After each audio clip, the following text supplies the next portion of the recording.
Hi everyone, welcome back to my another video. कैसे हैं आप लोग? आई होप अच्छे होंगे। और भगवान की दया से हर चीज़ अच्छी होनी चाहिए। सभी लोग अच्छे रहें, स्वस्थ रहें, खुश रहें अपनी लाइफ में और हमेशा आगे ही बढ़ते रहें।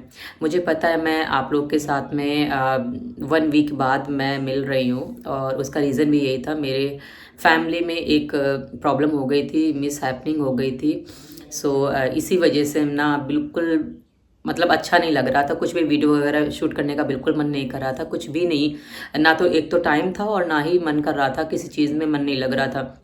फिर सोचा कि ये तो लाइफ है, ये ज़िंदगी में जो कोई आया है वो तो जाएगा ही जाएगा। सो इस वजह से ना अब ये सोच सोच के हम और कितने दिन अपने लिए जीना छोड़ देंगे। तो ऐसा कुछ यही सोचा मैंने, अपने आप को समझाया मन में। सोचा कि चलो अब बैक टू वर्क किया जाए, जो भी हमारी चीज़ें हैं उनको फिर से अपडेट किया जाए, आप लोग के साथ फिर से जुड़ा जाए। क्योंकि ऐसा नहीं है ना कि हमारे साथ अगर कुछ हो जाता है तो हम आपसे बिल्कुल ही कट ऑफ हो जाएंगे, नहीं कुछ होगा।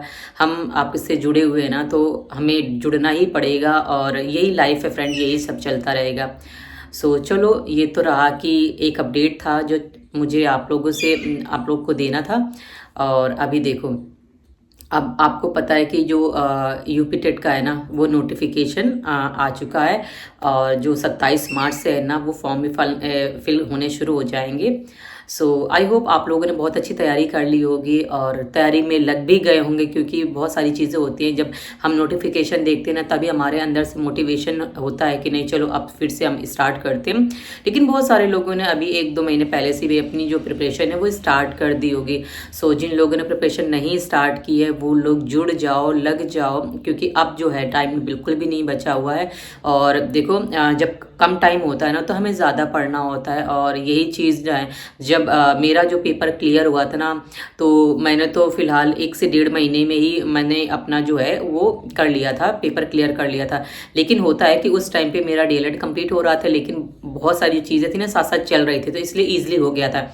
अभी जो टाइम है ना, वो बिल्कुल पता ही नहीं चलेगा। कभी देखो कब से कयास लगा रहे थे कि हाँ भाई आने वाला है, आने वाला, और आना ही था 6 महीने पहले। अब देखो जनवरी में उन्होंने ये सब दे ही दिया था और अब देखो जनवरी फरवरी सब निकल गया, मार्च भी ऑलमोस्ट निकल ही गया। सो अब देखो बिल्कुल भी तो टाइम नहीं बचा हुआ है, लग जाओ अपनी पढ़ाई में। और जिन लोगों की तैयारी हो चुकी है ना, वो बस अपना मॉक टेस्ट देना शुरू कर दो, रिवीजन करना शुरू कर दो। और जिन लोगों ने अभी तक नहीं पढ़ा है वो पढ़ना शुरू कर दो। और देखो पढ़ने के लिए तो आप लोगों ने कहीं ना कहीं से ऑनलाइन का सहारा लिया होगा या ऑफलाइन का, या फिर खुद सेल्फ स्टडी कर रहे होंगे। बहुत सारे लोग बुक से भी स्टडी कर रहे होंगे। सो अगर इन सब से भी अगर आप मतलब अभी से शुरुआत करना चाहते हो तो एक प्रॉपर आपके पास में कोई ना कोई बुक तो ज़रूर होनी चाहिए। सो चलो मैं एक बुक को रिकमेंड कर देती हूँ। जिन लोगों ने अभी तक नहीं पढ़ा है ना, वो पढ़ लो। और प्रैक्टिस सेट भी है उसके साथ साथ में। सो वो चीज़ें ना आपको बहुत ज़्यादा हेल्पफुल रहेंगी। क्योंकि ना जैसे मैं जिस बुक के बारे में बताती रहती हैं, जिस बुक को मैंने रिकमेंड किया है, अभी जिस भी वीडियो में आपको 2-3 वीडियो मैंने आपको बताया हुआ, इस वीडियो में भी मैं वही चीज़ें आपको रिकमेंड करूँगी। सो अभी मैं थोड़ी देर में उस बुक के बारे में बता दूँगी आपको। और देखो पढ़ना बहुत ज़्यादा ज़रूरी है। क्योंकि ना ये 4 साल बाद आया है ना, 4 साल में बहुत सारी जो चीज़ें होती हैं ना वो बदल जाती हैं। और जो लोग ना जिनका क्लियर है, अब देखो जिनका यूपी टेट क्लियर है उनको तो मुझे नहीं लगता नीड है देने की। लेकिन अगर जिनके नंबर कम है, बिल्कुल बॉर्डर पे है, या उनको लगता है कि मुझे दोबारा देना चाहिए, तो आप दे दो। और बेसिकली जो पहले से ही कार्यरत है ना, जो लोग शिक्षक पहले से ही बने हुए हैं, उनके लिए तो मैंडेटरी है ही यही है कि भाई उनको तो देना ही देना है, क्योंकि उनको अपनी नौकरी बचानी है। सो देखो अभी क्या है कि अब उनके साथ तो एक ये भी है ना कि हर हाल में देखो अभी तक कुछ भी नहीं ऐसा आया हुआ था, अब एकदम से नया रूल आ गया है।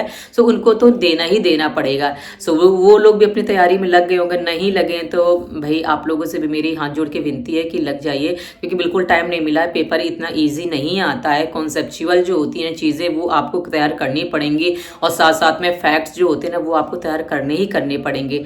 सो चलो मैं उस बुक के बारे में सबसे पहले आपको रिकमेंड कर देती हूँ। देन इसके बाद में आगे के जो भी टाइम टेबल होगा, कैसे क्या स्ट्रेटजी रहने वाली, वो सब चीज़ें ना नेक्स्ट वीडियोस में बताती रहूँगी। तो फाइनली इंतजार इंतज़ार ख़त्म हो चुका है और आपको भी पता है कि 27 मार्च से फॉर्म फिलिंग शुरू हो जाएंगे और एग्ज़ाम जो है जुलाई के 2, 3, 4 जुलाई को होने वाले हैं।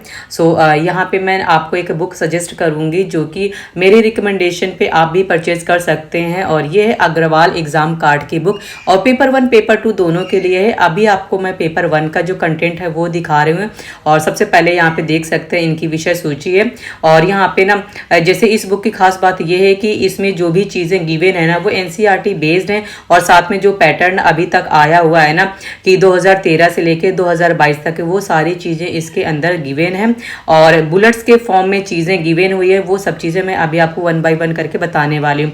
जैसे यहाँ पे सीडीपी का पोर्शन स्टार्ट हो जाएगा और ख़ास बात ये है ना कि यहाँ पे जो इन्होंने समझाया हुआ समझाने का जो तरीका है ना वो बहुत ईजिली जो कॉन्सेप्ट है ना वो समझाए हुए और जो चीज़ें हैं ना वो कंसाइज करके समझाए हुए। जैसे कि यहाँ पे फ्लो चार्ट के थ्रू हो गया, डायग्राम जो है वो बनाए हुए टेबल्स के फॉर्म में बनाए हुए ताकि ना जो टफ से टफ जो चीज़ें होते हैं वो ईजिली समझ में आ जाए। टू द पॉइंट चीज़ें समझाई हुई हैं, बुलेट्स के फॉर्म में चीज़ें गिवन है ताकि ना अगर आप जो कॉन्सेप्ट आपको इजीली समझ में नहीं आते ना वो आसान लैंग्वेज में भी आप इस बुक को पढ़ेंगे ना तो बहुत आपको इजीली समझ में आ जाएंगे। और सबसे बड़ी बात ये है ना कि जब आप इस बुक को पढ़ना शुरू करोगे ना तो हर चैप्टर के बाद में जो प्रैक्टिस सेट दिया हुआ है ना जो 2013 से लेकर 2022 तक गिवन है वो सब चीज़ें आपको इस हर एक चैप्टर के बाद में करने को मिल जाएंगे। ये बेस्ट मुझे लगता है इस बुक की खास बात यही मुझे अच्छी लगती है कि ना आप जैसे जैसे आपके कॉन्सेप्ट क्लियर होते चले जाएंगे वैसे वैसे ना आप ना प्रैक्टिस सेट भी स्टार्ट कर दोगे।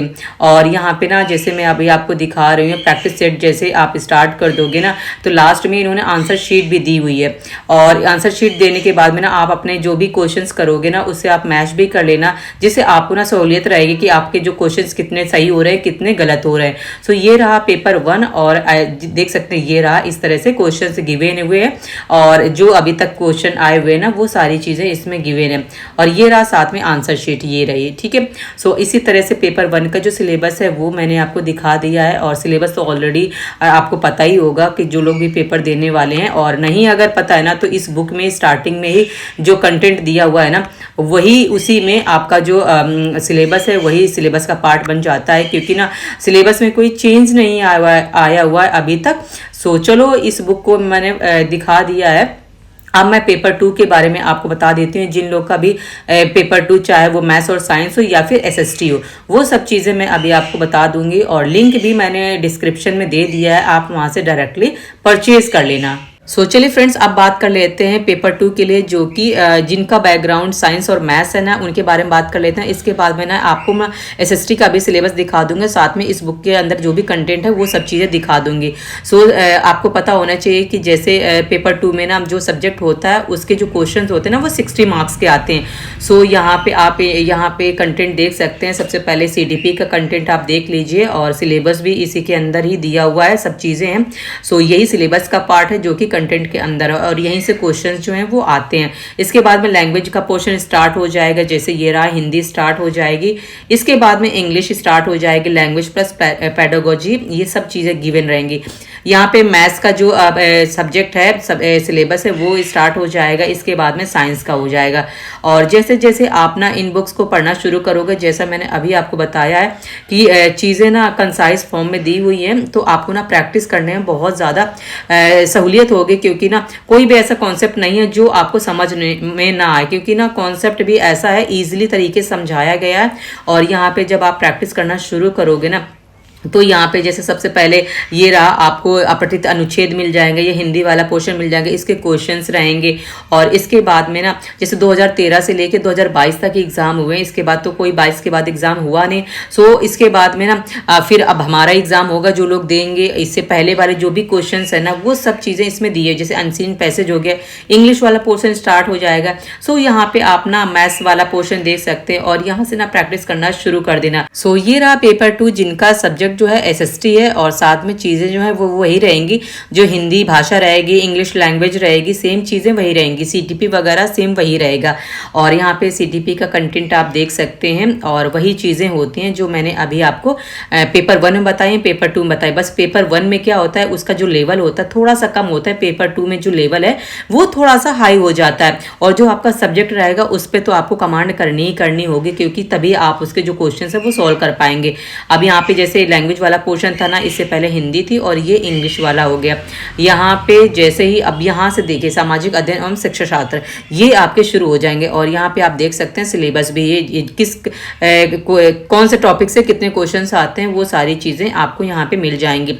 और जो चीज़ें मैंने आपको बताई हैं, क्योंकि मैं कोई भी चीज़ें जब रिकमेंड तभी करूँगी जब मुझे उस पर खुद ही फेथ होगा। सो बहुत सारे लोग के पास में होंगी लेकिन नहीं है, तो लिंक मैंने डिस्क्रिप्शन में दे दिया, आप डायरेक्टली परचेज कर लेना अमेजोन से और 2 या 3 दिन में आपके पास में ये जो बुक्स हैं वो आ जाएंगी। सारी चीज़ें मैंने आपको अभी अपडेट दे दी है, बुक्स के बारे में बता दिया है, सब चीज़ें इन्फॉर्म कर दी है। अब बस पढ़ना आपको फाइनली शुरू कर देना है, क्योंकि ना अब टाइम बिल्कुल भी नहीं बचा है। आप ना डेली के 4-5 घंटे ना डेली के आप निकालो। और अगर आप ना 2 सब्जेक्ट भी पैरेलल में लेके चल रहे हैं तो आप लेके चलो। अगर आप एक सब्जेक्ट ना डेली पढ़ सकते हो तो एक सब्जेक्ट को पहले पढ़ के ख़त्म कर लो, या फिर 2 सब्जेक्ट को पहले पढ़ के ख़त्म कर लो।